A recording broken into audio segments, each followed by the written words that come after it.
Oh, time for another Man and Great book review. Today's book is Brownie Wise, Tupperware Queen, written by Fergus Mason and published in 2014 by Book Caps. It's 114 pages. To be a successful entrepreneur, two things have to be true. You have to have the right idea, and you have to have the right idea at the right time. Here's a couple of examples of what happens when you have the wrong idea or the right idea at the wrong time. Taco Bell is a very successful fast food chain, but their core audience is made up of young people, teenagers and young adults, mostly men. About 10 years ago, Taco Bell, the executives of Taco Bell, were trying to find a way to bring older people into Taco Bell. And so they decided to try to change their menu and come up with food that would appeal to an older audience. And so they hired a celebrity chef named Lorena Garcia to develop a new menu for them. And so she came up with a series of what Taco Bell called Cantina Bowls. These were a little bit more expensive than the regular Taco Bell menu, and they had fresher ingredients and lettuce and stuff like that in there. And they sold okay, but they weren't big hits, and they didn't bring older people into Taco Bell because older people, if they want to eat Mexican food, will go to a more upscale Mexican restaurant. They don't want to eat at Taco Bell. So even though they poured a lot of money into developing it and heavily marketed it, it didn't really work because it was the wrong idea. Here's an example of a good idea at the wrong time. One of the early failures that the Apple Corporation came up with was the Newton. This was a personal digital assistant, similar to what became later known as the BlackBerry. It was a way of taking notes and sending messages from one person to another, and they came up with this in 1993. But the Apple Newton was a big failure, and they lost a lot of money on it because it was heavy, it was bulky, it was hard to use, and most people didn't see the need for one. And they wound up discontinuing it a few years later. As I said, lost a lot of money on it. Now, years later, they came up with another product that had more functionality, the iPhone, the smartphone, and of course, that changed the whole nature of the company. Apple went from being a computer company to being a phone company, and that was a big part of how Apple became the first company with $1 trillion market cap. So you have to have the right idea at the right time. Well, Brownie Wise was a woman who had the right idea, and she had it at the right time. This book is not just about Brownie Wise, though. It's about another person, a guy named Earl Tupper. So I have to talk about him for a minute. Earl Tupper was a guy who owned a landscaping company in New Hampshire. But when the Great Depression hit, he lost his job, and he went to work at DuPont, the DuPont Chemical Company. Now, in the late 30s, DuPont began experimenting with various plastics, and one of the plastics they developed was a chemical called polyethylene, a very flexible but stiff but flexible plastic. And Tupper got permission to take some samples home, and he began to experiment with it. He was kind of an amateur inventor, and he developed a series of polyethylene plates, cups, saucers, bowls. And they turned out to be very, very popular because they wouldn't break if you dropped them. They were lightweight, they were easy to clean, and you could pack them in picnic baskets and so forth without worrying about them breaking or cracking or anything. And so he decided to expand this idea, and he developed a series of resealable plastic containers, which he called Tupperware, and he started a company in 1949 to sell these things. But they didn't sell very well at first because he made a couple of mistakes. One thing, he sold these bowls, these Tupperware containers, mainly in hardware stores and department stores. Well, the main audience of customers in hardware stores are men. They weren't interested in resealable food containers. And the problem with selling them in department stores is these places were huge, and they had hundreds and actually thousands of items, and they just got overlooked. The other problem with Tupperware is that they were hard to seal up. The lids were difficult to get an airtight seal on, and you had to kind of push them in the middle and burp some of the air out to get a proper seal, and most people didn't know how to do that. This is where Brownie Wise comes in.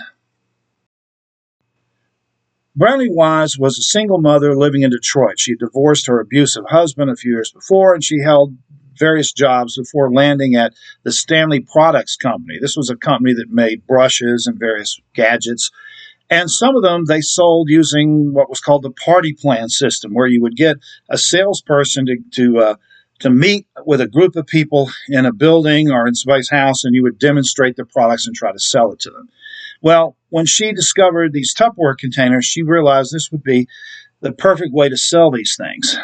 Have somebody take these Tupperware containers to someone's home, get all the neighbors there, and demonstrate the how to seal them up and how to burp the air out of them, and then demonstrate how durable they were. She wrote an entire script that her salespeople had to follow, where you would actually throw the containers down on the floor, and they had door prizes to give away and so forth like that. She moved to Florida, which was a perfect place to begin this business because Florida in the 1950s was in the beginning of its early stages of its huge population explosion, the big boom of people moving out to Florida. And before long, the Tupperware party plan, the idea of having women sell, became hugely successful. This is another example of having the right product at the right time.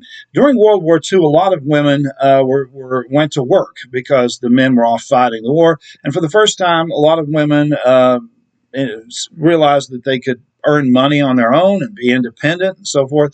But when the soldiers came home after the war, they were forced back into their traditional role of housewife and mother. Most of them lost their jobs, and they wound up having to do this. Well, the Tupperware party was a way of allowing women to run a business on their own from their home and after work and after doing housework and everything. And so they were able to have, entrepreneurship and business, run their own business without violating the traditional family patriarchal code of the 1950s. And so this is an idea that came along at the right time. And so this became hugely successful, and it wound up that Tupperware began selling more stuff through Brownie Wise's party plan than they were selling out of stores. And Earl Tupper noticed this, and he decided to hire Brownie Wise as his marketing vice president in 1951. And so she talked Tupper into stopping sales in stores and selling all of his products, all of his containers through Tupperware parties. And she also convinced him to move his headquarters from New Hampshire to Florida. And again, that turned out to be a very smart idea. Well, the whole business took off, became very successful, and Brownie Wise, who was very personable and very extroverted, became well known in marketing circles. She became the first woman to be featured on the cover of Business Week magazine. And so everything looked like it was going well. But very quickly, fissures began to form between the relationship between Wise and Tupper. Tupper was very jealous of Brownie Wise's success and all the media attention she was getting. He, after all, was the guy who invented Tupperware. He felt like he's the one who should get the credit, and she was getting more credit for it. And the whole thing came to a head in 1958, just 7 years after he hired her, and he fired her. And then he did kind of a Joseph Stalin thing. He started erasing her from the company history. She had written an autobiography about how she had developed this idea of the Tupperware plan. Well, he bought up all the existing copies and buried them in a landfill, and he erased her name from all the company documents. And so we tried to make her a non-person, as Stalin did. And unfortunately for Brownie Wise, she didn't own any stock in the company. She didn't even own the home she was living in. Her home was owned by the Tupperware company, and so she was forced to move with her still young son. She sued Tupper and wound up getting $30,000 settlement, which was a lot of money in the 1950s. And she immediately tried to reproduce the success she had with Tupperware with other products, this whole party plan thing. But by then, times had changed, and none of her other companies were successful. She wound up becoming a modestly successful real estate agent in Florida, again, in the 1960s. Florida was booming. Real estate became a huge deal. So she was still successful, but she dropped off the radar in terms of media attention. And when she died in 1992, she'd been completely forgotten about. Tupper, on the other hand, he went in a different direction. Shortly after firing Brownie Wise, he sold his entire company to the Rexall drugstore chain. This was a big pharmaceutical company in the 1950s. For something like $14 million, something like that. And he immediately divorced his wife, renounced his American citizenship and moved to Costa Rica so he could avoid paying taxes on this windfall that he'd gotten. And he basically lived off his fortune in Costa Rica for the rest of his life. So this story is very entertainingly told, and there's more details if you'll read the book, but it's basically kind of the story of the rise and fall of Brownie Wise. The Tupperware company continued to thrive without its founder and without its chief marketing guru. The people that took over Tupperware expanded the company and globally, and today it sells huge amounts of product in Asia. Particularly Tupperware is particularly popular in China and South Korea, for example. So it's a fascinating story, and it's one that you would be interested in if you were interested in the history of America in the 1950s or in marketing or advertising. It's a very short book, right? So it's only about 114 pages, so it won't take long to read. So before I wrap everything up, a little personal story about this thing right here. In 1992, I was just starting my career as a school teacher, and one of my students invited me to go to a Tupperware party. And I remember the first thing I thought of was, Tupperware party? They're still doing those? Are those still around? I didn't even know that they had those still. And the second thing is, there's no way I want to go to a Tupperware party. So, but I didn't want to disappoint her, right? And so I said, well, all right, bring your catalog to my class and I'll buy something from it. And I noticed how expensive everything was because I was a new teacher and I wasn't making a lot of money. And this was the cheapest thing I could find that I thought I could actually use. It's a strainer with a handle on it, right? A little yellow strainer here. Actually, it's quite large. And this cost me $15, which was a lot of money for me in 1982. That was a lot of money. And I thought, geez, I'm spending a lot of money and I'm never going to use this thing.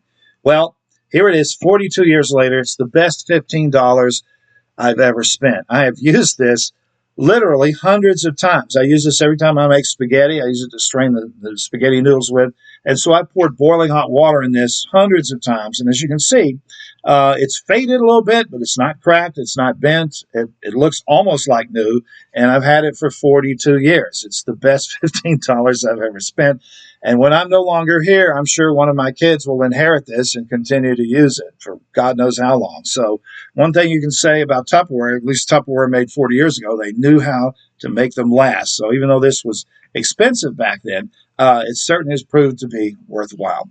All right, so that's the book. The book is Brownie Wise, Tupperware Queen. The author is Fergus Mason. This has been another Man and Gray book review. Thanks for watching.